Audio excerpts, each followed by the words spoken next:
So in today's lecture, we're going to cover value proposition. What is it you're building and for who? What pains and gains are you creating for what customer segments? And more importantly, what's the minimum viable product that results from all this knowledge? So you're all familiar with the business model canvas. And hopefully by now you've actually taken a shot and try to fill out the canvas for your own idea in your own startup. But today we're going to talk about the first box, value proposition. Value proposition is just a fancy word in the business model canvas for what is it that you're building. What product or service are you building? And by the way, we're going to ask later, for who are you building it? And what exactly does it solve for those people? So let's take a look at value proposition. As I said, it's not just about your idea or product. One of the things that's hard for founders to realize, there's actually a customer at the other end.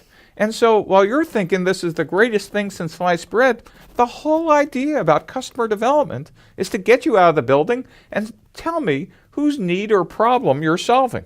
It's about satisfying a customer need, not just you thinking, what a great idea.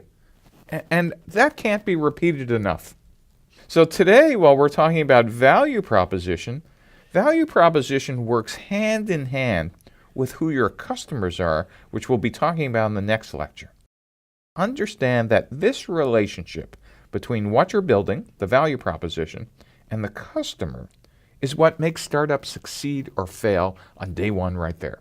And we give those two boxes, those two relationships, a special name. We call that product market fit. And when you hear the phrase product market fit, just simply visualize the canvas and go, oh, that's another fancy word that says, is what I'm building needed or wanted or passionately desired by a set of customers on the other end? And if I don't have that, then the good news is about the customer development process is it allows us to keep searching without going out of business. And so what you'll find is we'll be iterating back and forth, doing things called pivots and iterations as we kind of discover what customers really want versus what we think we're building for them.